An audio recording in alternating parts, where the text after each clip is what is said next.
Bonjour, nous sommes le mardi 12 novembre et comme toujours, quand ma voisine est absente, eh bien, on va aller donner manger à Cannelle, bien que ce ne soit pas l'heure. C'est un peu tôt là. Ah oui, parce que de toute façon il fait un temps là terrible.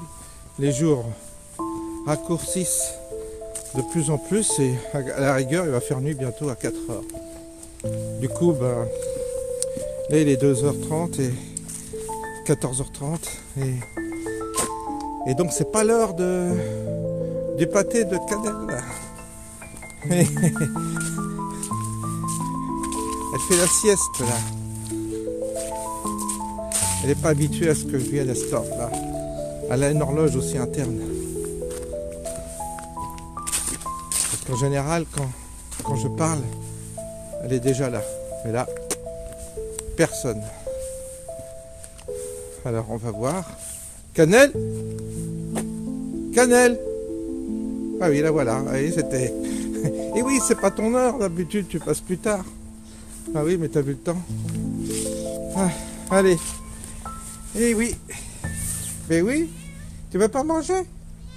Hein? Ma soeur, là? Bah oui. Ah, t'es trop grosse. Hein? Ah oui.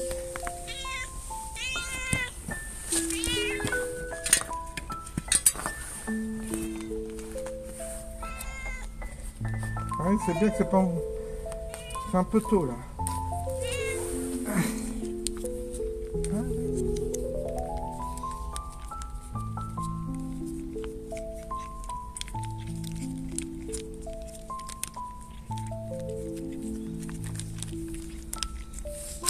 Voilà, c'est fait. Ah. Oh là, la caméra qui se barre.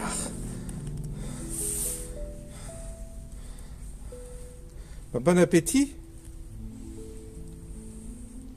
Puis nous, on va faire un peu de chemin. Ça va pas faire de mal. Hein? Allez, c'est parti. On se retrouve. On se retrouve tout de suite. Bien le bonjour. Eh bien oui. Rebonjour. Donc là, je monte un peu là. Bon, voilà, c'est l'hiver. C'est la période la plus triste qui soit. La plus difficile, je dirais. Mais bon, je dois dire que je suis un peu de plus en plus indifférent aux saisons. Je sais pas pourquoi. Mais il y a quelque chose qui m'indiffère. Je vois passer les saisons comme on regarde passer le train, mais je me sens plus dedans. Et c'est vrai que quelque chose, c'est de quelque chose. Attendez, je vous rappelle. Me revoilà, oui, j'étais en communication et avec un ami qui me parlait qui a regardé la vidéo les greniers de l'écho, je ne sais pas si vous connaissez. C'est un gars qui fait une vidéo souvent en fin de semaine et puis le dimanche soir. Et puis il parle d'économie en général et il déclinait un peu ce qui était possible suite à l'élection de Trump sur le plan économique. Alors oui, comme tout à l'heure je vous disais que je voyais passer les saisons un peu comme ça, comme un train. C'est vrai, j'ai un côté qui est déconnecté maintenant, mais je ne sais pas si ça vous fait ça, si c'est lié à mon âge, si c'est lié au décès de ma mère, mais il y a une partie de moi-même qui est plus vraiment là. C'est très bizarre, je ne sais pas comment dire. Il y a une partie de moi qui est plus dans cette vie, quoi. J'y suis, mais j'y suis sans y être. Et c'est comme si j'avais déjà mis un pied dans l'autre monde. C'est bizarre. Mais c'est un peu comme si j'avais mis un pied dans cette partie invisible que je connais pas, dont évidemment j'ai pas de pouvoirs paranormaux, donc j'en sais rien si ça correspond à quelque chose, mais c'est un peu comme ça que je ressens les choses sur le plan personnel. avec les aléas de la vie, c'est-à-dire des petits problèmes de santé, enfin plus ou moins petits, des, des visites chez le médecin, etc. Comme tout le monde, quand on a le corps qui se dégrade, des petits soucis, et quand c'est pas les dents, c'est les oreilles, quand c'est pas les oreilles, c'est la prostate, quand c'est pas la prostate, c'est les jambes, enfin, il y a toujours un truc qui prend le relais. On n'arrive pas à avoir une condition physique optimale, comme j'avais quand j'étais jeune.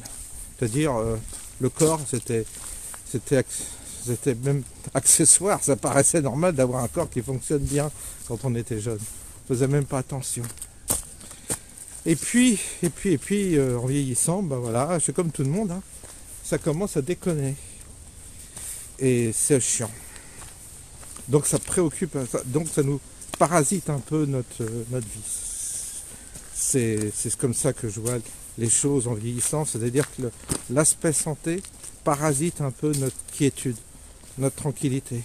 Il y a toujours un petit truc qu'il faut soigner ou qui ne va pas. Alors, ça y est, c'est le chapitre, on change de chapitre. Là, c'est par rapport à ce repas que j'ai fait hier avec des gens qui sont au Rassemblement National de ma circonscription. Et la grande faille, la grande faiblesse pour l'instant des hommes politiques français, c'est qu'ils n'ont pas du tout de vision. C'est ce que je leur disais hier à table. On a devant nous des bouleversements majeurs. Je répète, on a devant nous des bouleversements majeurs dans tous les domaines. C'est-à-dire, il y a une révolution technologique appuyée par l'IA qui va transformer tous les secteurs d'activité, médecine, sécurité, contrôle, guerre, tout. Revenus, le côté professionnel, le business, l'économie. Et donc, ce bouleversement transversal qui vient vers nous devrait nous obliger, en tous les cas devrait obliger les gens qui sont en capacité de penser, de projeter une vision et d'anticiper, autant se faire que peu, un minimum sur les 10 ans qui viennent, anticiper un peu les choses. Et on gère les choses comme si elles étaient... On raisonne avec les raisonnements d'hier, alors qu'il faut raisonner avec de nouveaux raisonnements. Il faut raisonner autrement, avec un nouveau logiciel, comme dit Pascal Praud, le nouveau logiciel, ben oui, pour le coup, il faut un nouveau logiciel parce que c'est fini. Notre manière de penser les choses, notre manière même de penser la réalité, c'est fini. Et ça, c'est du registre des politiciens qui aspirent au pouvoir. C'est de faire une proposition pour l'avenir et donc d'envisager des solutions pour l'avenir. Et la configuration que prend actuellement la planète, le monde, c'est une configuration qui ne correspond pas du tout à notre petit microcosme bobo parisien écolo. C'est pas du tout ça. Ça c'est leur petite vision étriquée et contaminée par l'idéologie wokiste, mais pas que, écologiste aussi. C'est-à-dire, ils ont pensé que on allait vers la fin des ressources, qu'on allait vers un cataclysme du climat, de la terre et tout ça. Et ils ont pensé qu'il fallait arrêter de produire, arrêter de travailler, fumer un joint, se relaxer, toucher le RSA ou être fonctionnaire, et puis attendre que ça passe. En bougeant plus de chez soi à la rigueur, sauf pour les bobos riches qui eux sont toujours dans les pays du tiers-monde. Ils n'ont pas trop de scrupules à prendre l'avion, la preuve c'est qu'il y a plein d'avions dessus, mais en gros, contraindre la population, les gueux à rester chez eux, ça ils aiment bien, et puis eux continuer à voyager, à profiter un peu de la vie, tout en réduisant, tout en imposant à la population globale une réduction de la production pour que on sauve la planète. Mais non, ça prend pas du tout cette tournure-là. Et ça va être un véritable choc civilisationnel de réaliser que nous sommes en train de basculer dans une société hyper technologique, hyper informée par tous les outils qui vont être à notre disposition, une transformation anthropologique pour faire monter le niveau des humains, ceux qui veulent participer à cette nouvelle société. Et donc, le but, c'est de s'adapter ou de mourir. C'est comme ça que ça marche. Alors, on peut choisir de mourir, mais c'est à chacun de faire le choix. Tu veux mourir ou tu veux continuer à vivre? Moi, je vous le dis, il y a une partie de moi-même qui est plus trop en phase, mais ça me donne presque une forme de distance par rapport à tout ça, d'appréhension différente. Je panique pas, si vous voulez, parce que je perçois un peu les modifications qui vont intervenir, et je ne suis ni optimiste ni pessimiste. Pour le coup, je dis qu'il va falloir que nous nous adaptions. Donc il faut accepter de vivre une forme de détachement par rapport à nos codes culturels, nos codes sociétaux, nos codes anthropologiques, nos codes même religieux, parce que quelque chose va s'effondrer pour le coup, mais cette chose qui va s'effondrer, c'est pas la terre, c'est nos convictions, nos attachements, tout ce à quoi nous croyons. Tout cela va s'effondrer et va laisser place à une forme de désert qui sera un désert dans lequel vous aurez toute initiative de créer ce que vous voulez en quelque sorte. Ça peut être beau comme ça peut être laid, ça peut être positif comme ça peut être négatif, ça dépendra d'où est l'homme et comment se comporte l'homme. Mais c'est comme une nouvelle page blanche.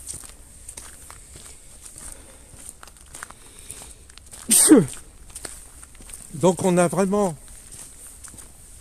une pauvreté pour l'instant, une pauvreté chez le personnel politique de ce point de vue-là. Ils n'ont pas de vision. Et leur manque de vision, excusez-moi, là j'ai pas de mouchoir, mince. Alors on va faire sans. Et pas de vision, ils vivent sur des schémas anciens. Donc on ne peut plus parler d'économie comme on en parlait hier. On ne peut plus parler de travail comme on en parlait hier. Et de profession et de la manière dont on gagnait l'argent hier. Tout est en train d'être bouleversé et nous oblige à avoir un regard tout à fait nouveau sur cet avenir qui nous est proposé. Alors évidemment, ça nécessite des qualités que tout le monde n'a pas. Ça c'est sûr que tout le monde n'a pas ces qualités d'anticipation. Ça peut effrayer beaucoup. Et quand on est effrayé, on se réfugie dans nos certitudes, dans nos convictions. C'est pas ce qui va nous sauver, hein. Mais c'est comme ça que réagit l'homme, qui est apeuré. En général, vous savez, les animaux qui sont effrayés, ils prennent toujours instinctivement la mauvaise décision, ils ne prennent pas la bonne décision. Ils se précipitent sur la voiture, font n'importe quoi, parce que en panique, on fait n'importe quoi. Un sauveteur qui vient sauver quelqu'un qui est en train de se noyer risque de se noyer avec la personne qui veut sauver. C'est comme ça, la panique vous entraîne vers la mort. Donc il ne faut pas paniquer, évidemment qu'il ne faut pas paniquer. Mais pour ne pas paniquer, il faut anticiper. Et pour anticiper, il faut avoir un degré d'appréhension, d'intelligence capable de comprendre ce qui se passe vraiment. Et je ne suis pas sûr que certains soient dans cette perspective-là, de comprendre, d'analyser et de réaliser la mutation dans laquelle nous sommes. Qui dit mutation dit métamorphose, et donc métamorphose de l'homme. Et ça va être un bouleversement qui va être autrement plus percutant que le wokisme. Le wokisme, c'est une forme de grimace, d'inversion d'une projection qui était pour compte réel. C'est-à-dire que l'homme va anthropologiquement évoluer vers autre chose. Ce ne sera pas le wokisme. Le wokisme, c'était une folie, une bêtise, mais c'était une forme d'élément précurseur, de toute façon, de quelque chose qui doit nous amener nous-mêmes à changer, tant sur le plan intérieur, spirituel, que sur le plan matériel. La dimension spirituelle, elle échappe à beaucoup, parce que les gens font la confusion entre la question spirituelle et la question religieuse. Ce sont deux questions qui n'ont pas grand-chose à voir l'une avec l'autre. Mais la question spirituelle, c'est la qualité qui demeure chez l'homme et qui le distingue de la machine. Donc c'est pas rien. Parce que il va y avoir deux types d'existence.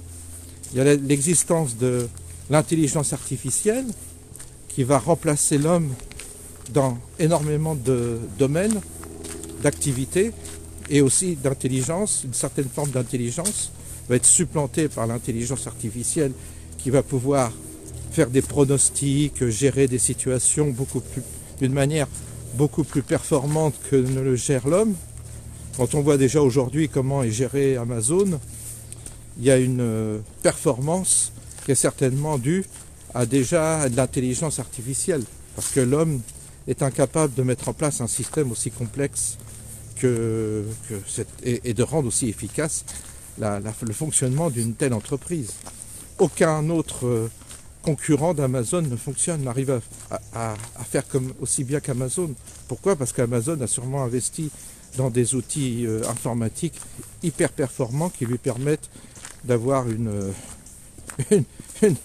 efficacité redoutable. Redoutable. Eh bien, figurez-vous que sur le plan de vos connaissances, de tout ce que vous maîtrisez, que ce soit en domaine informatique, que ce soit la production informatique, ou que ce soit du travail, même de la musique à la rigueur, l'IA va faire énormément de choses, va remplacer énormément. C'est comme ça. Alors qu'est-ce qui nous distingue de l'IA? Qu'est-ce qui va nous distinguer de la machine? C'est notre âme. C'est la seule qualité qui va nous distinguer de la machine. C'est très important ce que je vous dis là. C'est-à-dire que si vous vous comportez dans la vie comme une machine et que vous raisonnez comme une machine, vous serez dépassé complètement. Vous pouvez déjà mettre une croix sur votre avenir. Mais si par contre, tu comprends que la machine, elle va effectivement faire tout ce que faisaient les humains et que toi, la seule qualité qui te reste dans un univers hyper technologique et hyper performant sur le plan de l'intelligence artificielle, si tu comprends que c'est ton âme, il faut développer ton âme. Et ça veut dire quoi, développer son âme? Développer son âme, ça veut dire s'ouvrir à quelque chose qu'on a ignoré pendant des siècles. On a ignoré, nous les humains, qu'on avait une âme. Quand je dis on a ignoré, j'y vais fort. On a quand même considéré qu'on avait une âme dans toutes les religions. Bon, c'est déjà mieux que rien. On a parlé de l'âme. On a essayé de l'expliquer, sauver son âme. Mais on a confondu sauver son âme et avoir une vie vertueuse. C'est faux. C'est pas ça.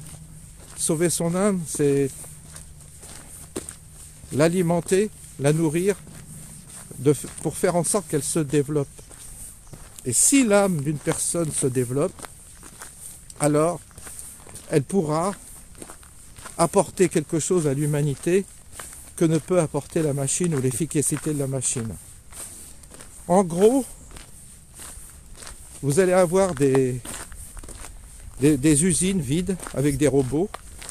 Vous commanderez sur votre ordinateur un livre et c'est une machine qui va le prendre, qui va le mettre dans un paquet Après, il y a un autre robot qui va le mettre dans une voiture autonome, dans une camionnette autonome, avec un bras articulé, et puis vous aurez certainement une boîte aux lettres qui s'ouvrira comme les poubelles en ce moment. C'est-à-dire que vous aurez un bras articulé qui mettra le colis. C'est-à-dire qu'il n'y aura plus du tout d'hommes, d'humains pour vous livrer ce livre.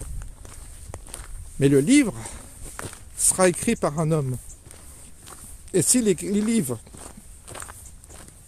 est écrit par un homme qui a mis toute son âme, alors quand vous lirez ce livre, vous direz « Ah, ce livre qui m'a été fabriqué et livré par la machine, il contient une âme, il transmet quelque chose de l'ordre de l'âme, et ça, une machine ne pourra pas le faire. » Encore faut-il que l'écrivain soit inspiré, et parce que des machines peuvent aussi écrire des livres. Donc c'est là qu'on va rentrer en concurrence. Si on rentre en compétition avec la machine, nous sommes morts. Si nous développons notre âme, nous survivrons, et l'effet de la technologie nous servira de levier pour justement nous permettre de développer la partie divine en nous, qu'est l'âme. Ça nous obligera, ça va nous contraindre. Ce qui va nous contraindre, c'est cette compétition perdue d'avance avec la machine. Donc soit on identifie ce qui nous différencie de la machine, c'est-à-dire la partie divine en nous, notre âme, et là, on peut être gagnant si on développe notre âme. Ça veut dire qu'on développe notre sagesse, on développe une forme de connaissance, on développe une intelligence autre que l'intelligence matérialiste. Mais pour ça, il faut dès le départ bien envisager la question, cette question-là. Alors ce que je vous dis là, ça me semble très important. Donc c'est pas que tout est foutu, c'est qu'on a en face de nous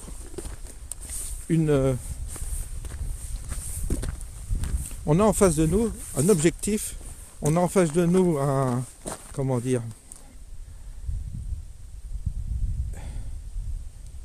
voyez les mots, un défi, voilà. On a en face de nous un défi. Soit nous nous faisons bouffer par la machine, soit nous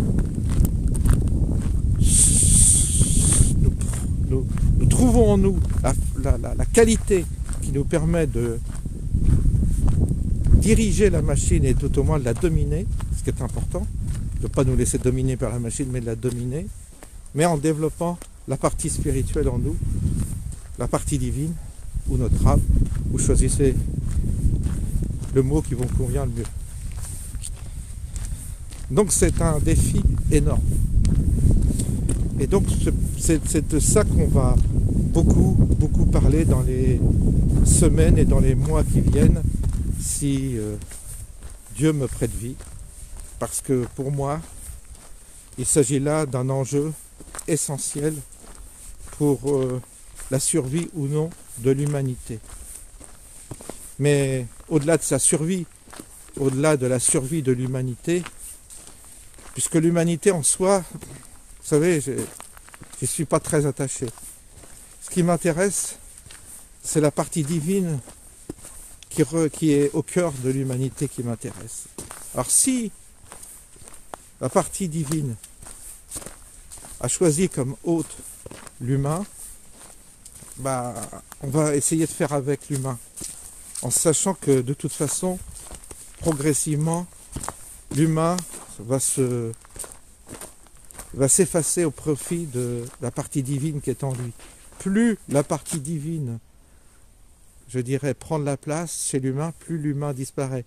Quand je parle de l'humain, c'est l'ego, c'est même le corps perfectible, c'est le corps, c'est toute cette humanité qui tellement comment dire,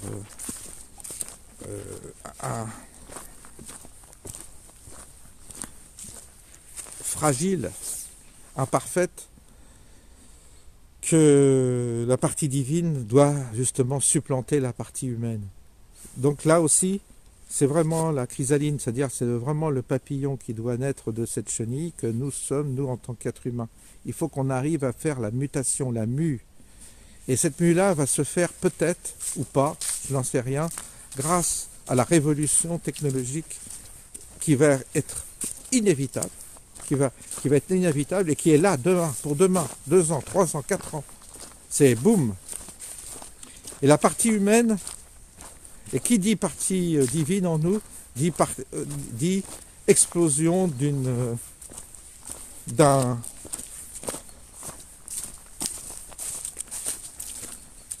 processus qui sera pour nous une forme de source exaltante, parce que normalement la connaissance de cette partie divine de nous, elle nous exulte et elle nous apporte si vous voulez, une contrepartie extraordinaire, parce que ça change tout. Ça ouvre nos yeux, ça ouvre nos sens, ça ouvre toutes les perspectives. Ça fait de nous presque des dieux. Mais il ne faut pas le comprendre comme des dieux, comme des maîtres du monde qui dominons la terre et la matérialité, mais comme des gens, comme des autres, qui ont laissé la place à leurs invités et qui permettent à celui qui est en nous de s'épanouir et de grandir dans la nature, si nature il y a. Voilà un peu le processus alchimique qui, à mon avis, est en train de se produire assez rapidement durant cet espace-temps dans lequel nous sommes. Je pense que c'est un processus alchimique qui est en train de s'opérer et dont il faut avoir conscience. Alors moi, je vous exprime ça à ma manière, avec mes mots, avec mon style, avec mes images et avec mes propos qui sont bien entendu imparfaits. On peut avoir un discours beaucoup plus sophistiqué, plus poétique pour dire ces choses-là. J'en conviens, vous savez, mais j'espère que certains d'entre vous comprennent et voient où je veux en venir. Ça aussi, c'est une dimension importante, c'est d'avancer et de produire quelque chose de différent toujours, de façon à ce qu'on progresse et qu'on ne régresse pas. Même si on passe par des étapes difficiles, et que Dieu sait si j'en ai connu et j'en connais encore, mais on doit s'accrocher à cette perspective qui est une perspective d'émancipation spirituelle et de réalisation de soi, du moi profond, quoi, de cette présence en nous profonde qu'on a mis un peu sous couvert, là, qu'on a caché, qu'on a recouvert avec notre société de consommation, notre société de divertissement et notre société superficielle. Nous allons devoir quitter la superficialité de ce monde dont on voit bien les limites pour justement trouver l'autre voie, celle de la réalisation spirituelle, qui n'est pas en contradiction avec la matérialité, mais qui est juxtaposée, je dirais, d'une certaine manière. Voilà un peu comment... voilà où je vous entraîne aujourd'hui, voilà les réflexions sur lesquelles je vous emmène. On verra. Bon, la vidéo, elle fait 25 minutes, avec l'introduction, ça va faire une demi-heure, c'est un peu long. Je ne sais pas si certains auront le courage de m'écouter jusqu'à la fin. Mais bon, il faut tout pour faire un monde. Et pour faire une chaîne, il faut un peu de tout. Il faut varier les vidéos qui traitent d'une actualité, je dirais, immédiate, avec des petits buzz de temps en temps, et parfois s'éloigner un peu de l'actualité pour pousser la réflexion un peu loin et essayer de comprendre un peu ce qui nous arrive et vers où on va. Voilà ce que je vous propose aujourd'hui. Quand vous allez voir cette vidéo, il commencera à faire nuit chez vous certainement. Donc je vous souhaite une bonne soirée